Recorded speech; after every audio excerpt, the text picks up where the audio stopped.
Chapitre 298. Le secours apporté aux orphelins Marie et Mathias et les enseignements qui en découlent. Le 8 octobre 1945. Je revois le lac Méron en un sombre jour pluvieux. Boue et nuages, silence et brouillard. L'horizon disparaît dans les nuées. Les chaînes de l'Hermont sont ensevelies sous des couches de brumeuse.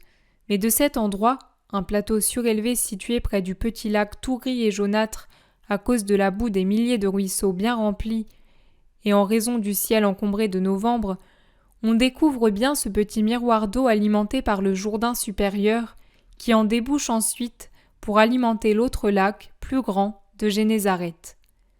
Le soir descend, de plus en plus triste et pluvieux, pendant que Jésus marche sur la route qui coupe le Jourdain après le lac Méron, pour prendre ensuite un sentier qui mène directement à une maison. Jésus dit: Vous insérez ici la vision des orphelins Mathias et Marie, du 20 août 1944. Le 20 août 1944. Une autre douce vision de Jésus et de deux enfants. Je vois Jésus passer par un petit chemin à travers les champs. Ils doivent avoir été ensemencés depuis peu, car la terre est encore moelleuse et sombre, comme après un récent emblavement.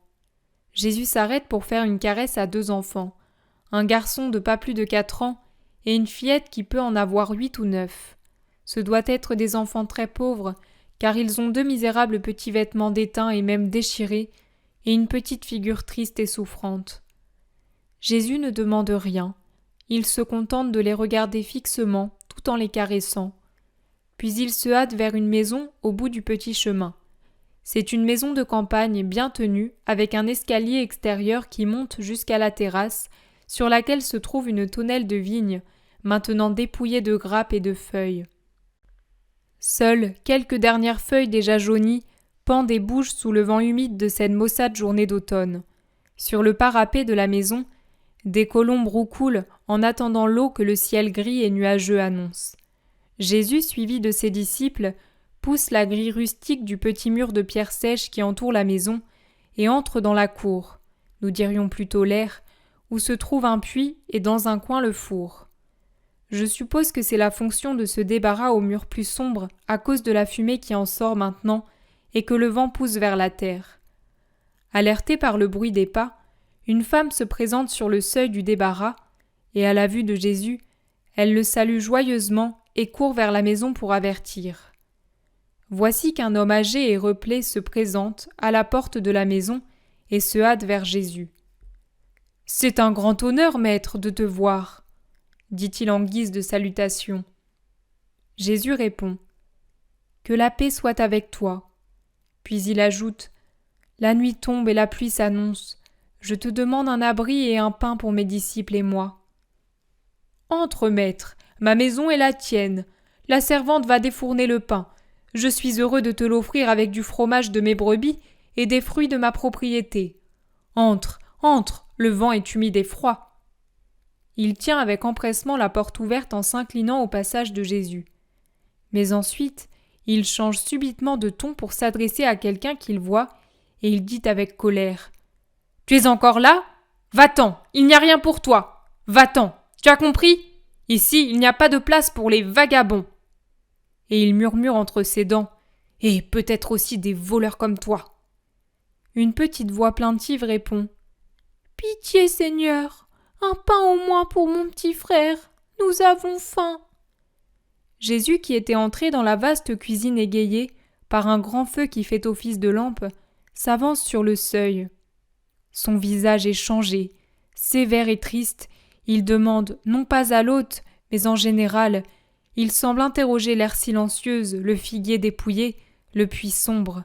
« Qui est-ce qui a faim ?»« Moi, Seigneur, mon frère et moi, un pain seulement, et nous nous en irons. » Jésus est maintenant dehors, dans l'air de plus en plus sombre, à cause du crépuscule qui descend et de la pluie imminente. « Avance, » dit-il. « J'ai peur, Seigneur. »« Viens, te dis-je, n'aie pas peur de moi. » La fillette apparaît de derrière l'angle de la maison. Son petit frère se cramponne à son misérable vêtement. Il s'avance avec crainte. Un regard timide à Jésus, un coup d'œil apeuré vers le maître de maison, qui lui fait les gros yeux et dit « Ce sont des vagabonds, maître, et des voleurs. Il y a un instant à peine, je l'ai surprise à fouiller près du pressoir. Elle voulait sûrement entrer pour voler. Qui sait d'où ils viennent? Ils ne sont pas du pays. » Jésus semble l'écouter.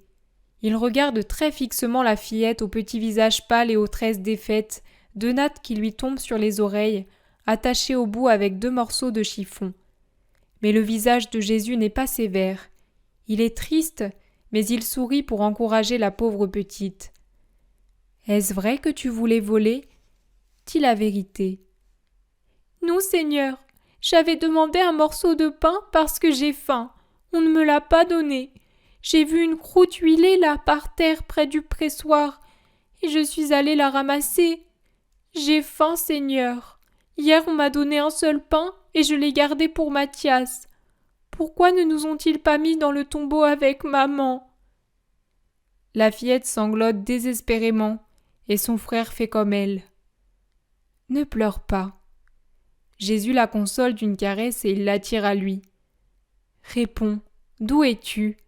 « De la plaine d'Esdraelon. »« Et tu es venu jusqu'ici ?»« Oui, Seigneur. »« Il y a longtemps que ta mère est morte, et tu n'as plus ton père ?»« Mon père est mort, tué par le soleil au temps de la moisson, et maman à la dernière lune. Elle et l'enfant qui allait naître sont morts. » Elle pleure de plus belle. « Tu n'as pas de parents. »« Nous venons de si loin. Nous n'étions pas pauvres. Puis notre père a dû se mettre en service. Maintenant il est mort. Et maman avec lui. » Qui était son maître ? Le pharisien Ismaël. Le pharisien Ismaël. Impossible de traduire la manière dont Jésus répète ce nom. Tu es parti volontairement ou bien il t'a renvoyé ? Il m'a renvoyé, Seigneur. Il a dit « Sur le chemin les chiens affamés ». Et toi, Jacob, pourquoi n'as-tu pas donné un pain à ces enfants ? Un pain, un peu de lait et une poignée de foin pour délasser leur fatigue. Mais, maître, j'ai du pain juste pour moi, et du lait il y en a peu. Quant à les faire entrer dans la maison, ces gens-là sont de vraies bêtes vagabondes. Si on leur fait bon visage, ils ne repartent plus. Et tu manques de place et de nourriture pour ces 2 malheureux ? Peux-tu vraiment dire cela, Jacob ? L'abondance de la moisson, du vin, la quantité d'huile, les fruits nombreux ont rendu célèbre ton domaine cette année. Quelle en est la raison ? Te le rappelles-tu encore ? L'année dernière, la grêle avait abîmé tes biens et tu étais inquiet pour ta vie. Je suis venu et je t'ai demandé un pain. Tu m'avais entendu parler un jour et tu m'étais resté fidèle. Et dans ta peine, tu m'as ouvert ton cœur et ta maison, et tu m'as donné un pain et un abri. Et moi, en sortant, le matin suivant, que t'ai-je dit ? Jacob, tu as compris la vérité. Montre-toi toujours miséricordieux, et tu obtiendras miséricorde. Pour le pain que tu as donné au Fils de l'homme, ces champs te donneront abondance de blé, et seront chargés comme s'ils étaient recouverts des grains de sable de la mer. Les oliviers seront pleins d'olives, et tes pommiers plieront sous le poids des fruits. Tu as eu tout cela, et tu es le plus riche de la région cette année. Et tu refuses un pain à 2 enfants ? Mais toi, tu étais le rabbi. Justement, parce que je l'étais, je pouvais faire du pain avec des pierres. Eux, non. Maintenant, je te dis, tu vas voir un nouveau miracle, et tu en éprouveras de la peine, une grande peine. Mais alors, dis en te frappant la poitrine, je l'ai mérité. Jésus s'adresse aux enfants. Ne pleurez pas. Allez à cet arbre et cueillez. Mais il est nu, Seigneur, objecte la fillette. Va. La fillette y va et revient avec son vêtement relevé et rempli de belles pommes rouges. Jésus leur dit : Mangez et venez avec moi. Et aux apôtres : Emmenons ces 2 enfants chez Jeanne, femme de Couza. Elle sait se rappeler les bienfaits reçus, et elle est miséricordieuse pour l'amour de celui qui a été miséricordieux avec elle. Allons. L'homme, abasourdi et désolé, essaie de se faire pardonner. Il fait nuit, maître. La pluie peut tomber pendant que tu es en route. Rentre chez moi, la servante va défourner le pain. Je t'en donnerai pour eux aussi. Inutile. Tu le donnerais non par amour, mais par peur du châtiment annoncé. Ce n'est donc pas cela. Il montre les pommes cueillies sur l'arbre nu et que les deux affamés dévorent avidement. Ce n'est donc pas cela le miracle? Non. Jésus est très sévère. Ah, Seigneur, Seigneur, aie pitié de moi. J'ai compris. Tu veux me punir dans mes récoltes. Pitié, Seigneur.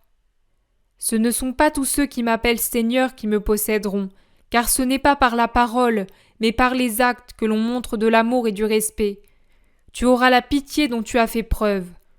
Je t'aime, Seigneur. Ce n'est pas vrai. Même celui qui aime, c'est mon enseignement. Tu n'aimes que toi-même. Quand tu m'aimeras comme je l'ai enseigné, le Seigneur reviendra. Maintenant je m'en vais. Ma demeure est dans l'accomplissement du bien, dans la consolation des affligés, quand j'essuie les larmes des orphelins. Comme une poule déploie ses ailes sur ses poussins sans défense, je déploie mon pouvoir sur ceux qui souffrent et qui sont tourmentés. Venez, mes enfants, vous aurez bientôt une maison et du pain. Adieu, Jacob. Et non content de s'en aller, il fait prendre dans les bras la fillette fatiguée. C'est André qui la soulève et l'enveloppe dans son manteau. Jésus prend le petit garçon, et ils s'en vont par le petit chemin désormais obscur, avec leur charge pitoyable qui ne pleure plus. Pierre dit « Maître, c'est une grande chance pour ces enfants que tu sois arrivé. Mais pour Jacob, que vas-tu faire, maître ?» Justice. Il ne connaîtra pas la faim, car ses greniers sont garnis pour longtemps encore, mais la disette, car la semence ne donnera pas de grains, et les oliviers et les pommes n'auront que des feuilles. Ces innocents ont obtenu, non pas de moi, mais du Père, du pain et un toit. Car mon Père est aussi le Père des orphelins, lui qui donne un nid et de la nourriture aux oiseaux des bois.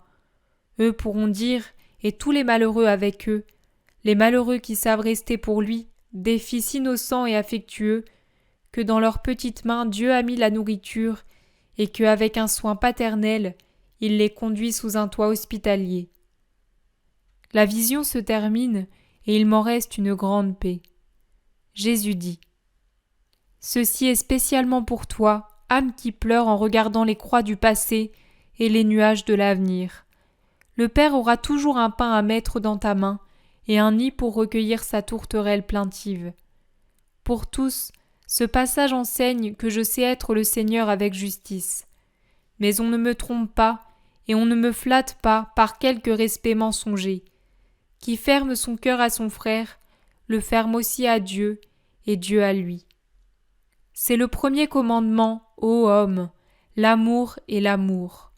Celui qui n'aime pas ment quand il se dit chrétien. Il est vain de fréquenter les sacrements et les offices. Il est vain de prier s'il manque la charité. Cela devient des formules et même des sacrilèges. Comment pouvez-vous venir au pain éternel et vous rassasier quand vous avez refusé un pain à un affamé? Votre pain est-il plus précieux que le mien? Plus saint? Hypocrite! Moi, je ne mets pas de limite en me donnant à votre pauvreté. Et vous, vous qui êtes misère, vous n'avez pas pitié des misères qui, aux yeux de Dieu, ne sont pas odieuses comme les vôtres, car ce sont des malheurs, alors que les vôtres sont des péchés. Trop souvent, vous me priez, Seigneur, Seigneur, pour que je sois bienveillant à l'égard de vos intérêts personnels. Mais vous ne le dites pas par amour du prochain. Vous ne faites rien au nom du Seigneur pour le prochain. Regardez, dans les collectivités et chez les individus, que vous a valu votre religion mensongère et votre vrai manque de charité? L'abandon de Dieu. Le Seigneur reviendra quand vous saurez aimer comme je l'ai enseigné. Mais pour vous, petit troupeau de ceux qui souffrent en étant bons, je dis, vous n'êtes jamais orphelins, vous n'êtes jamais abandonnés. Dieu ne serait pas Dieu si la providence manquait à ses enfants. Tendez la main, le Père vous donne tout en Père, c'est-à-dire avec un amour qui n'humilie pas. Essuyez vos larmes, je vous prends et je vous porte, car j'ai pitié de votre faiblesse. La plus aimée des créatures, c'est l'homme. Craindriez-vous que le Père montre plus de pitié pour l'oiseau que pour l'homme fidèle ? À ce dernier, lui qui fait preuve d'indulgence même pour le pécheur et lui donne le temps et la possibilité de venir à lui ? Ah, si le monde comprenait qui est Dieu ! Va en paix, Maria. Tu m'es chère comme les 2 orphelins que tu as vus, et plus encore. Va en paix, je suis avec toi. Le 21 août 1944, Marie dit : Maria, c'est la mère qui parle. Mon Jésus t'a parlé de l'enfance spirituelle nécessaire pour conquérir le royaume. Hier, il t'a montré une page de sa vie de maître. Tu as vu des enfants, de pauvres enfants. N'y aurait-il rien d'autre à dire ? Si, et c'est moi qui le fais. À toi, que je veux rendre toujours plus cher à Jésus. C'est une nuance dans le tableau qui a parlé à ton âme pour l'âme d'un grand nombre de gens. Mais ce sont les nuances qui font la beauté du tableau. Ce sont elles qui révèlent les talents du peintre et la sagesse de l'observateur. Je veux te faire remarquer l'humilité de mon Jésus. Cette pauvre fillette, dans la simplicité de son ignorance, ne traite pas autrement le pécheur au cœur de pierre que mon fils. Elle ne sait rien du Rabbi ni du Messie. À peine moins qu'une petite sauvageonne, elle a vécu dans les champs, dans une maison où l'on méprisait le maître, car le pharisien Ismaël méprisait mon Jésus, de sorte qu'elle n'a jamais entendu parler de lui et ne l'a jamais vu. Son père et sa mère, brisés par le travail épuisant qu'exigeait ce maître cruel, n'avaient pas le temps ni la possibilité de lever la tête de la terre qu'ils défrichaient. Peut-être avait-il entendu une clameur de louanges pendant qu'il faisait les foins, cueillait des fruits et des grappes ou écrasait les olives à la dure meule, et peut-être avait-il levé un moment leur tête exténuée. Mais la peur et la fatigue l'avaient tout de suite rabaissé sous le joug. Et ils étaient morts en pensant que le monde n'était que haine et souffrance, alors qu'au contraire, le monde était amour et don depuis le moment où mon Jésus le foulait de ses pieds très saints.